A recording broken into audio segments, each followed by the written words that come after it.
Hey my friends, what's going on? Christina back with Enjoy Your Carry, and today I'm going to do a quick update video on how it's been going using the Amazfit GTR 4 with an iPhone. I use an iPhone 14 Pro Max. I've used an Apple Watch for years, but about 2 months ago switched to an Amazfit. This is the GTR 4, the round version, of course. And it's been 2 months, approximately a little more actually, of use. And I just wanted to give an update on how I'm liking it, the things I really like, the things that I don't love, and what I'm gonna do going forward. So first, let's start with the things that I really like about this. Number one, the round design. I'm still a big fan of a round watch, and I think this has a really classic look, and I just prefer it much more than the square of the Apple Watch. Battery life on this thing is awesome.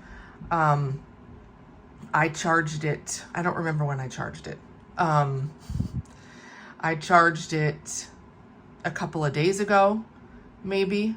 And it's still, let me go to a different watch face and show you guys. This one I like because it shows the battery life really up here, this green. Like, as you can see, the battery life is still like, I don't know, 90% or something, 92%. And I charged it, I think, a day and a half ago. So the battery life is fantastic. It's far supersedes the Apple Watch, even later versions. The screen is really good. This video, I feel like, is not picking it up really well in terms of the colors and the brightness, but the screen is fantastic. I don't even have it on full brightness right now. Here's full brightness, or just about full brightness. It's not picking it up too great on this. I don't live in Florida, by the way. I just put this on just to kind of as an example to show you guys. But yeah, screen, really good, really clear in all settings, and I have no issues with it at all. I normally don't even keep it on full. I keep it somewhere around here. But because the battery life is so great, I probably could raise it up all the way and it would still last me more than enough. Alexa for timers is working well. In my other video, I had issues with Alexa, but I have this set up so that when I hold the crown, it connects. Set a timer for 20 minutes. Sorry, I don't know that one. Oops, let me try that again. Set a timer for 20 minutes.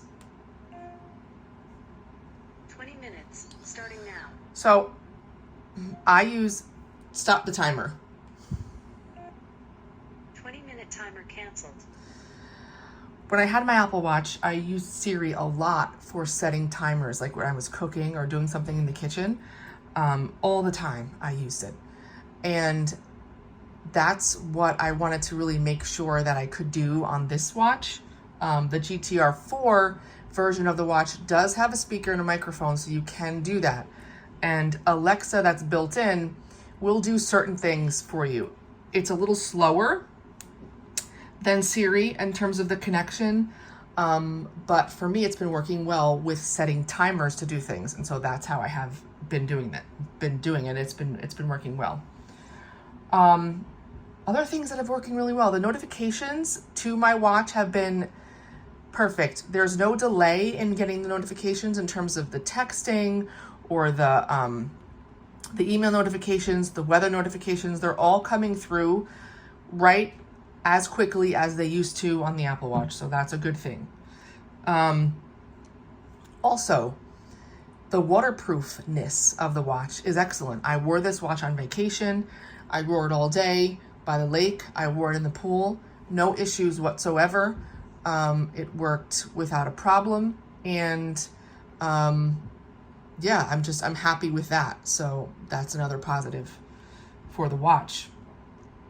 And another one that I was noticing recently is the calendar on the watch. The Apple Watch calendar, when you would open the calendar on the watch, you could only scroll maybe through a couple of days before that would just be the end of it.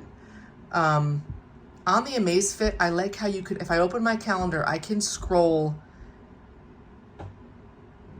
a couple of weeks in advance almost a month worth of events on my calendar, which is way better than what the Apple Watch would let me do in terms of the built-in calendar on iOS. In terms of the negatives, I can't clear, let me say this, if I clear a notification on my watch, it will not clear off the phone automatically. I do wish it would do that sometimes. The other thing is I can't delete emails on the watch the way that I used to do on the Apple Watch. So when emails would come in, I'm the type that likes to clear junk emails or unnecessary emails right away. You can't manage any of that on the Amazfit. I can't also do quick replies to emails or texts on the watch. It's not a huge deal, I have found in my daily life, but I do like to, when a text would come in at times, I like to send a quick reply from my watch. Cannot do that with the Amazfit. And then there's no Apple Maps. You know, obviously, I use Apple Maps. When I would use GPS, it would go to the watch automatically, which I found kind of handy, but this is something that doesn't work, obviously, on the Amazfit. And it's not a deal breaker at all, but just something that I've noticed that I used or used to use when I was using an Apple Watch. I think those are the main things that I wanted to talk to you guys about. Overall, I do not have any plans right now to switch back. I think if the Apple Watch was round, or if they came out with a round version, that I would be seriously considering going back, only because I miss the quick replies, and I cannot do that on this watch at all. But other than that, I'm very happy with this watch. It's doing what I need it to do.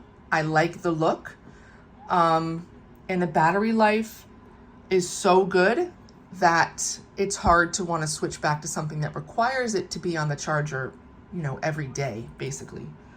If you guys have any specific questions about how it's going using the Amazfit with the Apple Watch, or I'm sorry, with the iPhone, please let me know in the comments. I will answer them. One thing to note, I don't really use the watch for fitness tracking, specific workouts, and all of that. So if you have questions geared to fitness, I'm not going to have great answers to those, just because I don't really use, you know, a smartwatch in that way. But everything else, I should be able to get back to you guys about. So yeah, if you've got an iPhone and you're wondering if this is decent, yes, it's decent. It's working very well. There are certain things that you can't do, and you'll notice them, especially if you have used an Apple Watch for a while. But do they make or break the experience? Not really. In my testing, I would say no. I'm pretty happy with this still. And I'm sticking with it for now. Thank you guys so much for your support. Again, put your comments down there and I'll get back to you, and I will see you in the next one.